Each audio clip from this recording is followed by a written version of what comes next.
দর্শক, টঙ্গীর বিশ্ব ইজতেমার মাঠের দখল নিয়ে যেই সাতপন্থী এবং জুবায়েরপন্থীদের যে দ্বন্দ্ব সংঘাত, সেটি কিন্তু আসলে মীমাংসা হয়নি শেষ পর্যন্ত। পুলিশি কার্যক্রম দিয়ে কোনো রকম স্থগিত করা হয়েছে। সেখানে কোনো পক্ষেরই সভা সমাবেশ করতে দেওয়া হচ্ছে না।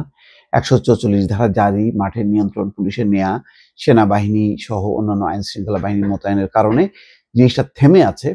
কিন্তু ভেতরে ভেতরে কিন্তু দ্বন্দ্ব সংঘাত চলছে। তার বহিঃপ্রকাশ ঘটছে এইভাবে যে হেফাজত দাবি করছে, হেফাজত ইসলামের পক্ষ থেকে সংঘর্ষ নয়, অতর্কিতে হত্যাযজ্ঞ চালিয়েছে সাতপন্থীরা, এবং বলা হচ্ছে এই সাতপন্থীদের সাথে ভারতের একটা যোগসাজশ আছে, তারাই এই হত্যাকাণ্ড চালিয়েছে।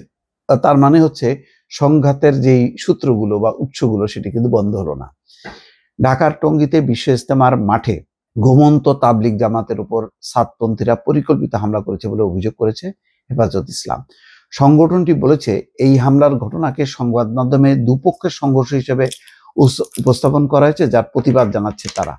হেফাজত ইসলামের আমির আল্লামা মুহিবুল্লাহ বাবু নগরী ও মহাসচিব মাওলানা সাজিদুর রহমান শুক্রবার এক বিবৃতিতে এই কথা বলেন।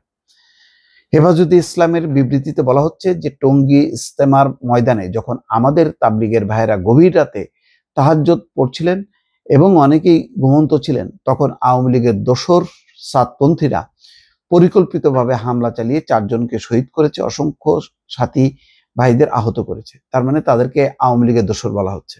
হামলায় জড়িত সবাইকে অবিলম্বে গ্রেপ্তার করে দৃষ্টান্তমূলক বিচার দাবি করেছেন হেফাজত নেতারা। সংগঠনটি বলেছে একই সঙ্গে তাদের আওয়ামী ও ভারতীয় ষড়যন্ত্রমূলক নেটওয়ার্ক ধ্বংস করে সব কার্যক্রম নিষিদ্ধ করতে হবে। ওই ঘটনায় ভুক্তভোগীদের পক্ষে সবাইকে শান্ত থাকার আহ্বান জানিয়েছেন হেফাজতে ইসলামের নেতারা। বিবৃতিতে তারা বলেন, বিতর্কিত ভারতীয় আলেম মাওলানা সাদের অনুসারী দাবি করে তাবলিগে বিভাজনের ষড়যন্ত্রে মেতে উঠেছে দিনের মুখোশধারী একদল চিহ্নিত আওয়ামী দোসর। ফ্যাসিস্ট হাসিনার আমল থেকেই সাতপন্থীরা আওয়ামী লীগের দাবিদারি করে শুধু তাবলিগে বিভাজন নয়, আলেম ওলামার বিরুদ্ধেও বিদ্বেষমূলক প্রপাগান্ডা চালিয়েছে। দর্শক, এই হচ্ছে উৎস। কিন্তু ঘটনা যাই হোক না কেন, এই তাবলিগ ঘিরে যে সংঘাত হলো, এটা কিন্তু ভালো হলো না। এই কারণে যে মুসলমানদের মধ্যে যে হানাহানি, সেটা বিশেষ করে পাকিস্তান সহ অনেক জায়গায় দেখা যায়। সেই ঘটনাটা কিন্তু বাংলাদেশে আসলো অন্য এক রূপে, যেখানে তাবলিগ করা নিয়ে 2 গ্রুপ এবং মাঠের দখল নিয়ে যে বিভাজন, তার ফলে 4 জনের মৃত্যু ঘটলো, প্রচুর হতাহত হলো, হাসপাতাল পর্যন্ত সংঘর্ষ বিস্তৃত হলো। এইটা কোনোভাবেই ভালো না।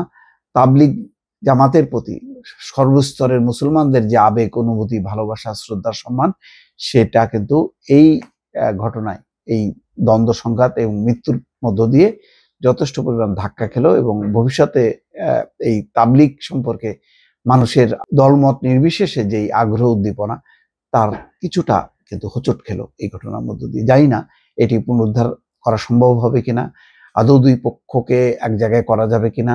রাজনৈতিক বিভাজন এখন দেখা যাচ্ছে, এখানে রাজনীতি আসলো, কিন্তু বহুকাল যাবৎ তাবলিগ জামাত এমন একটি সংগঠন ছিল বা এমন একটা ধর্মীয় অনুষ্ঠান ছিল যেখানে কোনো রাজনীতি ছিল না, যেখানে শেখ হাসিনা, খালেদা জিয়া সবাই কিন্তু এই তাবলিগে শরিক হতেন।